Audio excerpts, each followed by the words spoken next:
What a shame. Somebody just left money laying around in their house. How callous of them. Out of nowhere, you get the random urge to check your pocket. Inside, you find a scrap of paper that you've never seen before. The enigmatic note reads, "We must speak, but hostile eyes are watching. Meet me after nightfall in the park in Upper Ferropolis. I'll be waiting under the gazebo. Come alone. Trust no one." I only get hiccups when I record. I don't know if it's because I'm reading a lot or what. What you got for sale? The shopkeeper appears anxious and harried by many problems. No, and for the 6th time, no. We do not yet have any sky blubber coats in stock. I have petitioned. I am petitioning. I will petition. They look at you properly for the first time. Oh, King's mercy. Forgive the impromptu grammar lesson, citizen. I mistook you for a regular. Everything's in such a whirl today. I am Quarshi, clothier and armorer. Blah, blah, blah. I am Quarshi, clothier and armorer to the citizens of Ferropolis. Right now, I've more orders than I can fill, but if you want something that's not out of stock, what you got for sale? 10 armor, 10 regen? Sure. Sure, I'll take clockwork furnishings. I'll take silk thread. I'll just buy it all. Oh, no. Huh. But I want a potion vendor. I've been there, I've been there, I've been there. Yeah, this place is a maze. I like it a lot. I know I'm not going to find everything, but... First lockpick I've broken in a while.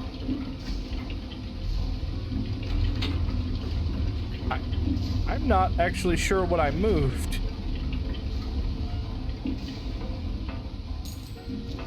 More fine ore.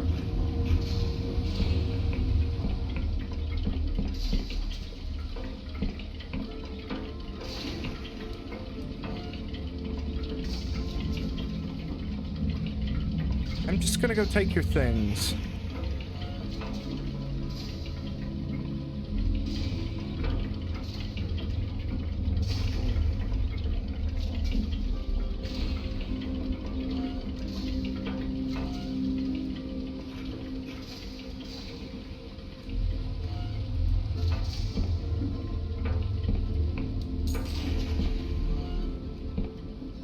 I will probably talk to these people off camera because there's so many of them, and then if they have something interesting or useful to say, I will then show you. But by the looks of things, it looks like there will be lots of reading out loud if I just do it all straight. Who are you? If you're having trouble with the king, talk to Riza. They really helped me out with the guild. Kept insisting I should be able to grow 2 acres of potatoes in my bathtub. Where can I find Riza? They're down in the conduit somewhere. Look for a market trader in brightly colored clothing. Just mind yourself, it's a weird place. Thanks. King's favor to you. Can I stand on you? I cannot. Do I want to go all the way down? Yeah, I guess so. Hello there. Another one of you. Miles, don't tell me what these are for if I don't figure it out myself, unless I ask you. I've seen so many of them, and I don't know what they're for, and I want to figure it out. And if I give up by the end, I'll let you tell me if you know. Brightly colored clothes. Nobody down here is in brightly colored clothing. If this is the place you meant. You got anything for sale? Conduits are beautiful in the rain, you know. All that water running down from the upper city, rivers and curtains of it. Down the pipes and gutters, cascading off all the odd bits of machinery. Shouldn't they be, like, icy, since it's snowy? Maybe you'll get to see it, too, if spring ever returns.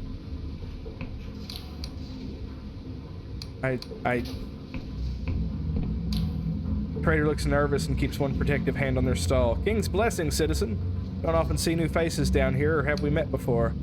I've not much in STOCK just now, but if you've got wee mouths to feed, maybe I can see something, set something aside next time I do.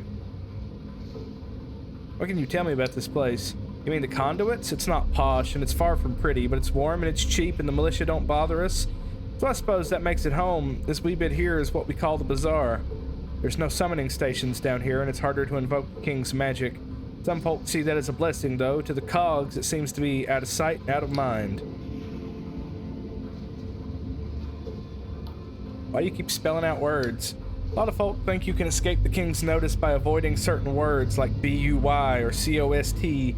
No idea if it works, but it can't hurt, so I don't S-E-L-L anything. I unpossess it. Don't get it twisted, mind. The Mackin is saying against commerce or making money. You've seen all those fancy shops up top, They just hate anything they can't track and measure. That's how they stay in control. Anyhow, it is what it is. What you're doing illegal? No one really knows. Some SALES are technically allowed as long as you follow certain rules, but they won't tell you the rules. And anyway, it's always changing. Other stuff's technically banned, except for special cases, only it seems like everything is a special case because no one ever gets punished. When the machinists do arrest someone, they don't explain why. We just have to guess what they did wrong and try not to do the same thing. It is what it is. Alright, well. King's blessings to you.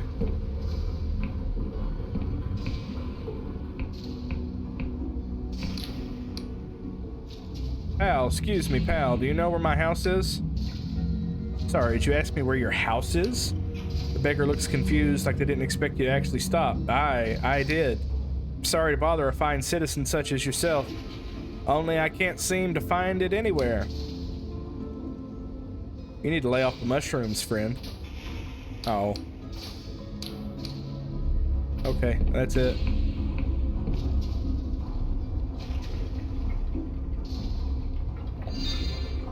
Huh.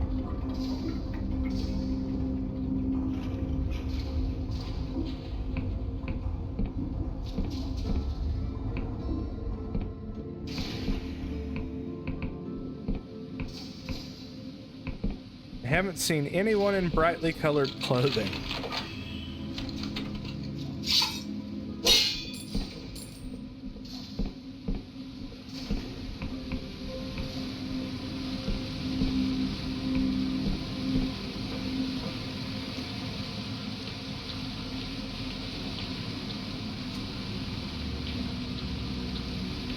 This is worth checking. Everybody put stuff behind the waterfall. Hey, you said they were down here in the bazaar. God damn it. There, that's what I'm looking for.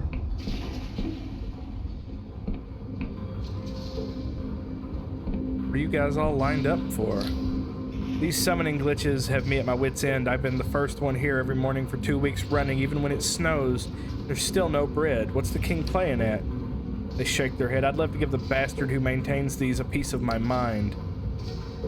What's the source of these glitches? Damned if I know. Guild says it's the saboteur making trouble. Last week I tried asking for a baguette in case it made a difference. No chance.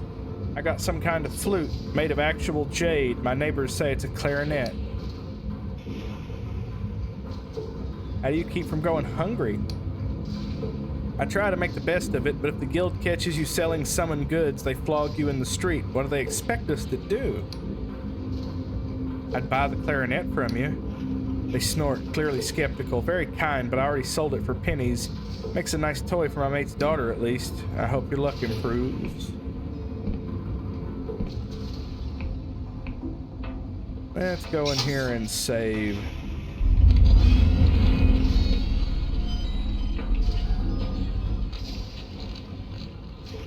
Who are you? Is that a gun? No, it's like a jetpack. The other patrons are giving this woman a wide berth as if she carries a contagious disease. What are you staring at? Waiting to see if I grow an extra head? Yeah, I'd pay to see that. She scowls and doubles over and coughs heavily. Keep your money, Ponce. The kingdom pays me well. Not well enough to see what I've seen, though. What have you seen? She coughs again and drinks deeply from her mug. Name's Doyle. I'm a royal cleanup worker, you know, fighting the corruption. A hero of the kingdom, they call me. More medals than you've had hot dinners. And what's my reward? Children hide or stare at me whenever I go. Shopkeepers wipe down every surface I touch. When I'm done here, the landlady will bury my mug so that I don't contaminate any other patrons. He glares at you. So what? Your friends dare you to talk to me? Come to stammer some shit about how grateful you are for my service? Or are you just tired of being human? I'm not afraid. I was just curious. Not afraid of the corruption, huh? Well, take my advice. You should be. 2 more weeks of leave and then I'm back to the corrupted land. Damn the king, but it's never enough. Is that all? No offense, I might be dead soon and I don't want to spend my last hours with you. Okay. Die on your own over there then. This stout woman has a maternal air and a voice full of pebbles. A hand-rolled cigarette droops from her mouth. King's favor, pet. Welcome to the Squeaky Wheel Tea House. What can Baba Xenia do for you? Yeah, what do you got to sell? Would you now mind if you want alcohol to be a mite costlier than you're used to? The king's no too fond of it, so most people just take tea or bottled visions instead. Now, if you're selling, I can give you a good price. What's it do? Raises charm. Magic wine. Sure.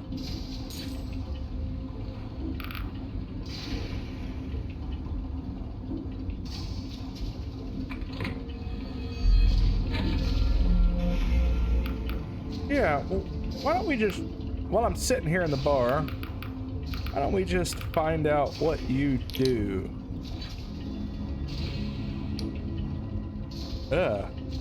Within a few minutes of emptying the bottle, you fall into a deep, restless sleep. You're in your childhood cottage in the mountains of the Clockwork Kingdom where gods in extravagant brass masks have gathered to coordinate their plans for the end of time. You try every rhetorical gambit you can imagine to make them postpone it, but the discussion gets lost in irrelevant details. What will we tell the Hydra? Objects the surgeon god of death. You wake up with a sense of creeping doom. Huh. That doesn't seem like a good time. Ooh. I need an airship to get to some of these places I've been seeing in the distance. Okay, now I understand.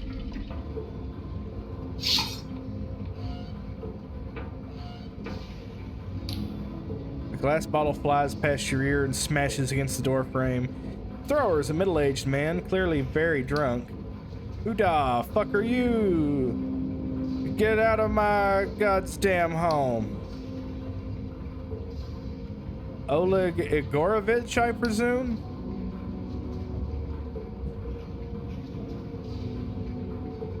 Yeah, who's asking?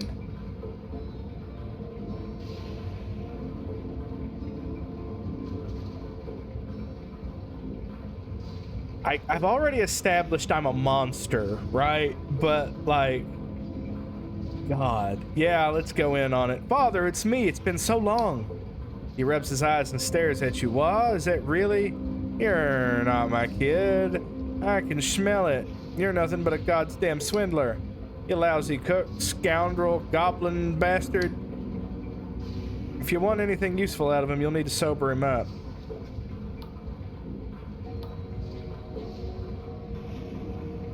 Here, have a potion of truth. The man shrugs and drinks it. His eyes widen as he stares around in wonder. Then he looks at you. Oh, stranger, I'm so sorry. He shakes his head to clear it. Woof. Is this your idea of helping? You have wasted your time. My child is gone. I'm still here. That's all there is. Case closed. End of message. What do you mean, gone? I have no child. Once, yes. Galette Mishkin and Indira Mishkin. Died young. Buried them myself. Ancient history. You can see I live alone here. But last month I found something. A locket. And among the junk at the back of that cabinet I never opened says to my father. I don't recognize it, yet somehow I know I've seen it before. I've thought about it, and there's only one answer. The locket is mine. I did have another child, one that I have somehow forgotten. So now you've heard the whole sorry tale. Isn't it pathetic? A grown man weeping over a fantasy. I don't care if you believe me. Just leave me to drown myself in peace. Can you tell me anything at all about the child? Nothing. You see my problem? There's no clues. The pain is so much worse than I know, and yet I have no way to end it. I thought perhaps if I drink enough, I'll forget all over again. No such luck. And now you see, the case is hopeless, and the one person who could help would never talk to me. As I said, you're wasting your time. You'd be surprised what I can do if properly compensated. Oleg examines you, weighing his options. Many years I've served this kingdom, guarding the border, seizing contraband. We get all kinds of contraband. If some of it went missing, no one would notice. To the west of this city is a place called the Library of Untruths. No signs point to it, no official map marks it, but it's there. Take my locket and show it to the librarian. Perhaps, maybe, she will help. Listen, I'm not sentimental. I know my child may be dead or worse. All I want to know is their name and their fate. At least then I know who to mourn for. I'll see what I can do. Next time I won't miss.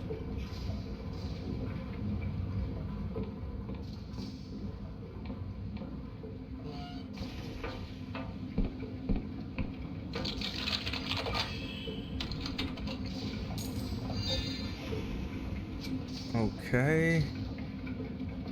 I actually don't know if it was the wisest decision to jump out here on this like that. You look like you've seen a ghost, dear. Anything you want to talk about? No, I'm fine. Well, if you say so, come back if you ever like to chat.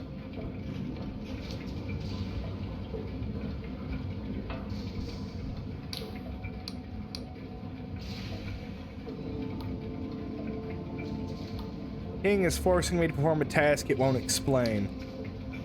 King's wheels, dear. That sounds horrific. Why don't you tell me all about it? You spend a long time talking about your highly unusual troubles. You're not sure whether she believes you, but it helps.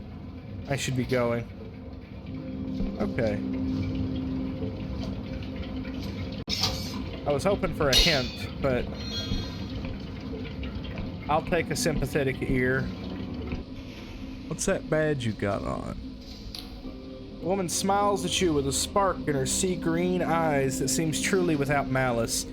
Her mechanical arm gives a fluid salutation while her brooch marks her as a member of the Machinists Guild. Machinists Guild, I guess. Hello, stranger. Come to escape the world for a bit? Are you a friend? Her smile widens. So you got my note. Thank you for coming. Sorry for the cloak and dagger dance. The machinarium is tense right now. Being seen with me would put you in danger. My name is Aphra. I'm the chief interpreter of the Machinists Guild, and I am very excited to meet you. Why? Tell me, friend, which part of yourself do you like the least? If you could change something today, what would it be?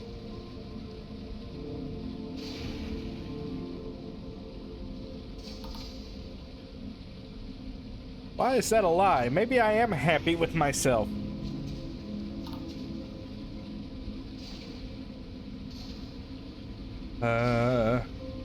My body. I've always struggled to look my reflection in the eye.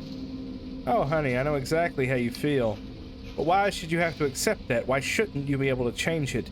We live in an age of marvels increasing every year. Magic is abundant, fizzing in the air and in the stones and in our blood. Why not use it?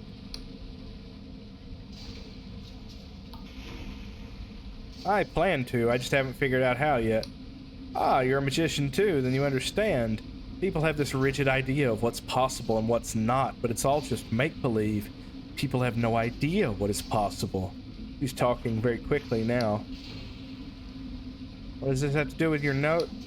He blinks. Oh yes, of course, the note. Listen, you already know something is deeply wrong with this kingdom, don't you? You needn't pretend. Anyone can see it, even if they're afraid to say so. Go on. Not just the shortages or this awful winter or even the corruption. The king's alterations to reality have lost all rhyme or reason. And things are going missing. People, houses, towns, words, even memories.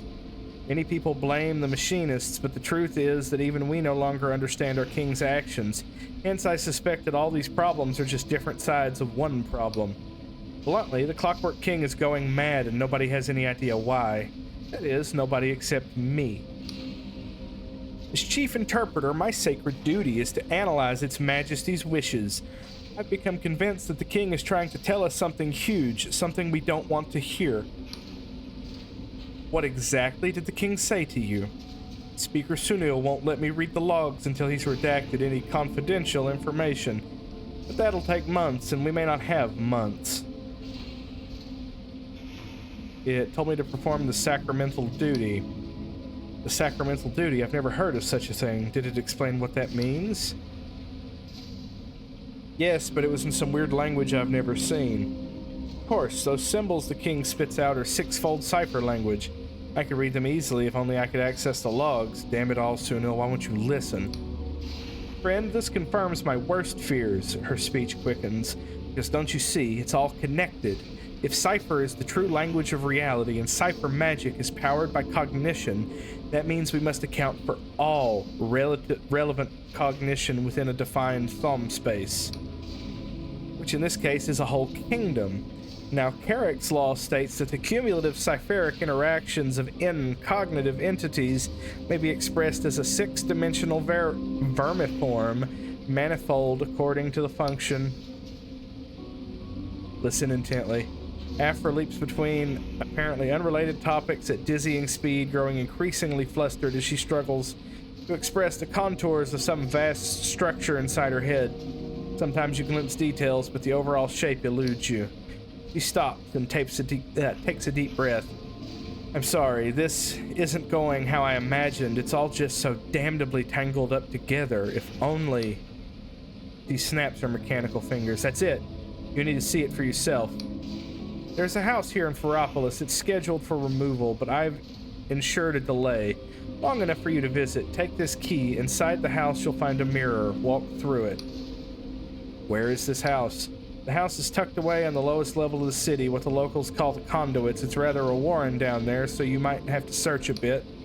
Conduits are hardly a savory place, but you do meet such interesting people. I used to love visiting the bazaar back when I was just a junior interpreter. With my present rank, it would be most unwise for me to be seen there. I'll see what I can do. Please try, friend. You can't know how important this is.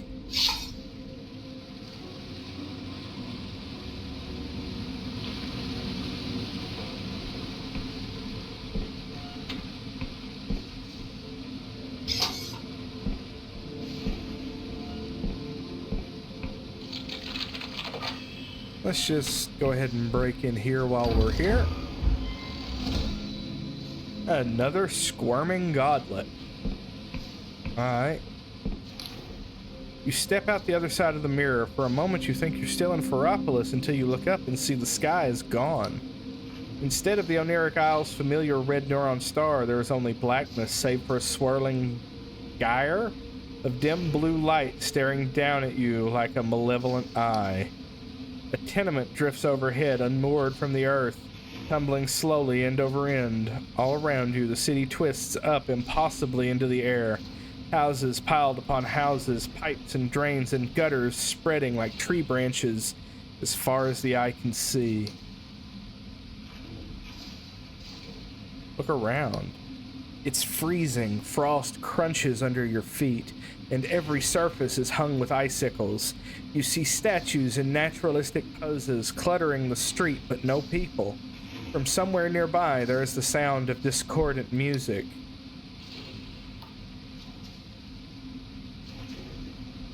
Examine one of the statues. Your stomach twists as you realize this statue was once a living person. Their mouth is open and their fist is raised in the air as if they were frozen solid in the midst of a screaming argument. As you explore, you find another frozen person lying tucked up in bed in the middle of the street, wearing a nightcap with a pom-pom on the end. Then a family sitting around a dinner table, forks and cups suspended halfway to their mouths. You shiver. Why the hell did Aphra bring you here? Yeah, where's the music coming from? The music verges on random noise. Every time you think you've figured out the structure, it changes and slips from your grasp. Sometimes it stops for several minutes and all you can do is wait, shivering. In the deserted remnants of an old plaza, you find a grand piano, its keys plinking and plonking on their own. No other living soul is visible. Anybody here? There's no answer save for the echo of your own voice. Yeah, time to dip. Time seems to work differently here. You feel like you're wandering for hours, but it could be minutes. At some point, you realize you are now upside down in relation to where you started. A rowing boat with 2 petrified passengers spins in the air. Finally, leaning on the railings of a catwalk that goes nowhere, clad in a well-worn fur coat, you spot Aphra. She waves at you. Aphra's breath mists in the air as she gives you a wry smile. Fancy seeing you here. So this is what you wanted to show me? Yes, this is what the king has been doing. Everything you see here was vanished from our world by the king's magic. When they vanish, reality just around them as if they were never there. There are hundreds of people here, houses, streets, towns. It's a silent massacre no one's allowed to think about, and it's speeding up. What do you mean it's speeding up? You know what exponential means? Suppose you have 2 spore mites and they breed, then you have 4, then they breed, so then you have 8, and they breed. That's not how spore mites work. He waves her hand in mild irritation. It's a metaphor, I'm not a farmer. How can this be stopped? Aphra twists up the corner of her mouth in a mirthless smile. I was hoping you'd ask that. We've lingered here long enough. If you're willing to help, step through this mirror and meet me back in Unison Park after nightfall. Yeah, let's get out of here. Alright guys, thank you for watching. If you made it this far, please let me know what you think. And I hope everyone has a good rest of their day.